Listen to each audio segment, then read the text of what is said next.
Donnie and Dolly. The team is supported by ableauctions.ca. Closing your business? We can help.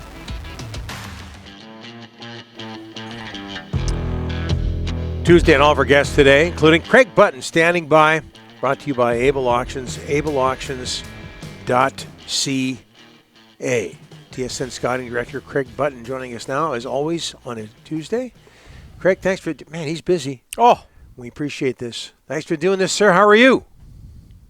We're all busy, and you guys know that I'm always going to make time for Donnie and Rick. Yeah, there you go. Well, yeah. we appreciate that, Craig. You're back home, I see, from Toronto. And what I can say, what a busy day for you. And the NHL serving up all sorts of entertainment, not just because of the Panthers and Leafs, but that NHL draft lottery. There's so much to talk about regarding that. But let's start with the Islanders, incredibly moving up 10 spaces, winning the draft lottery. If indeed they pick Erie defenseman Matthew Schaefer, what are they getting?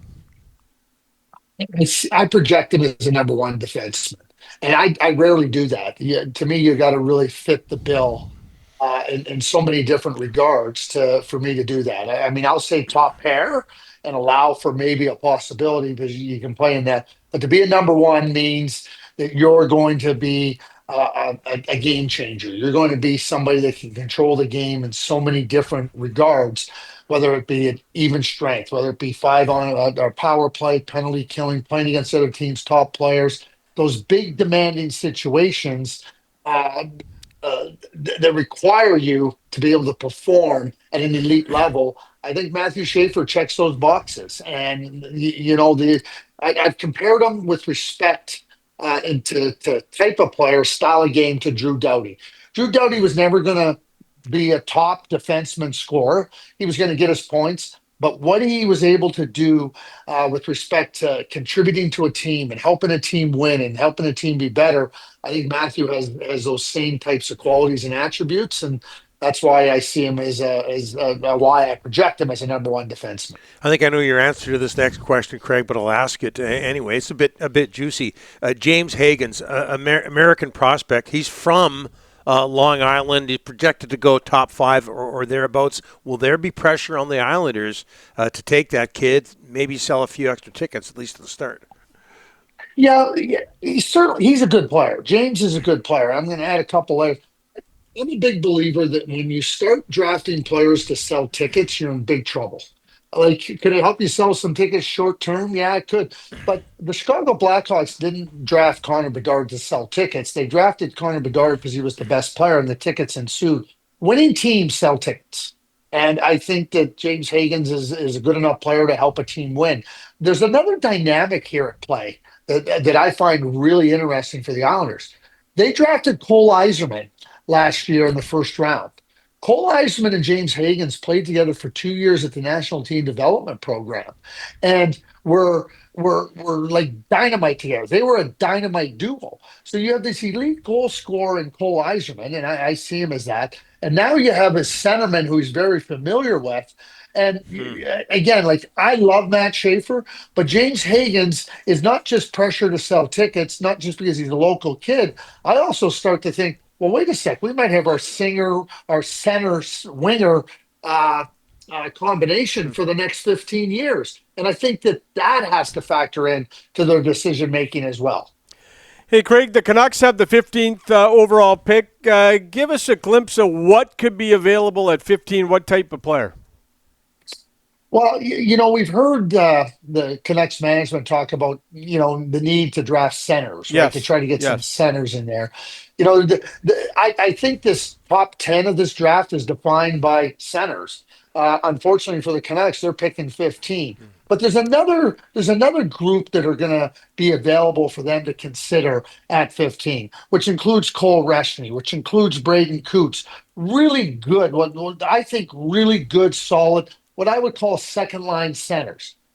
One thing I've learned over the years, Rick, if you don't draft a center, you're not going to have a center when you need a center.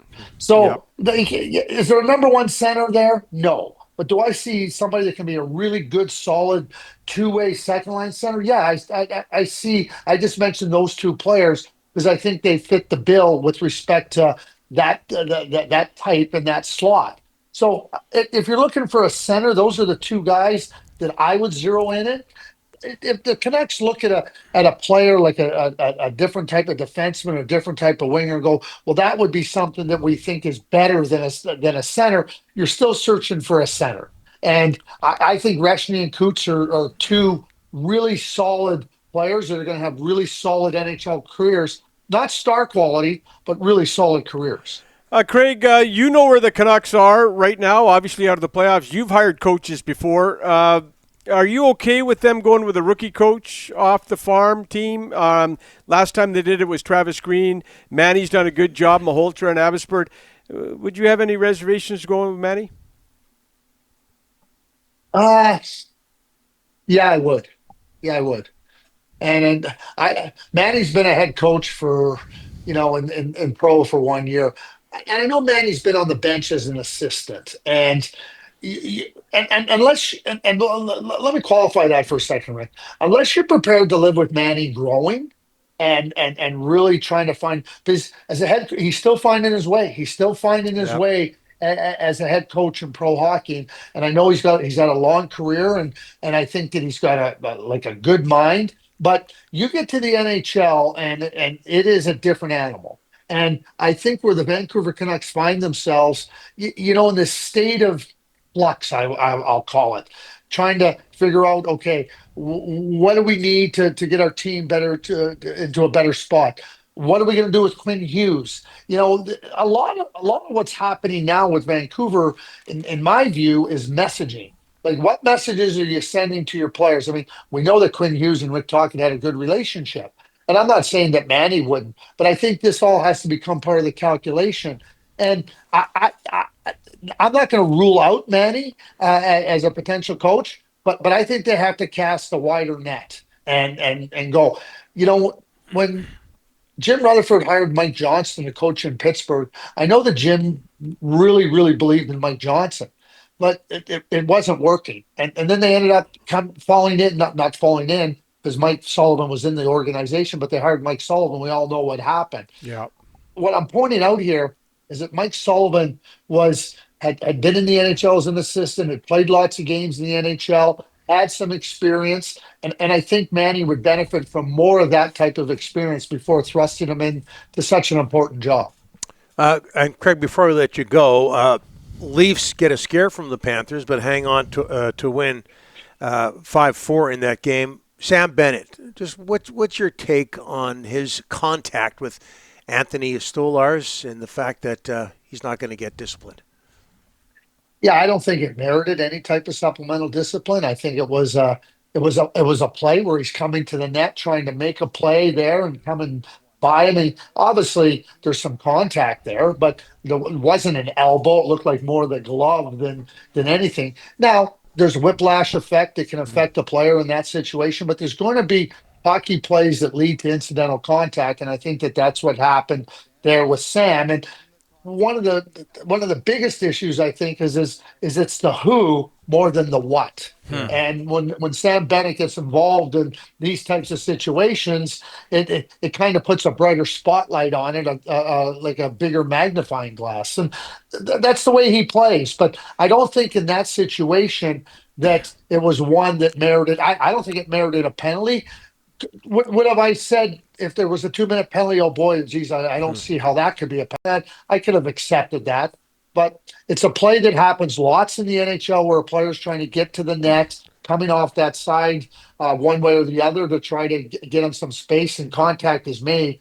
I think that for Anthony Stolarz, I don't wonder, but the effect of maybe multiple blows, Yep. cumulative effect of blows to the head, that one now triggered something. And certainly you got to be careful with the player. But I don't think it merited that supplemental discipline. But when you're Sam Bennett, everybody's watching, and everybody's ready to find him guilty. Yeah. And you talk about multiple shots to the head. He took a puck to the head. Courtesy Sam Reinhart earlier in the game, his mask fell off the whole bit. Apparently, I'm not really sure about this, Craig, but that Sam Bennett situation apparently is getting a lot of play in Toronto. So we're going to look into that. Do you think, Donnie, it's getting a lot of play in Toronto? Yeah. Like I was there. I mean, I'm surprised that they haven't locked them up. Like Sam Bennett, that Well, they haven't arrested him, put him in jail because you know what ends up happening if the Department of Player Safety doesn't take care of things. Hey, the fans got to take it into their own hands. Yeah. Well, they got 24 hours to lock them up before game 2. It could happen, Craig. Thanks for this. Thanks. Have a great day. You bet.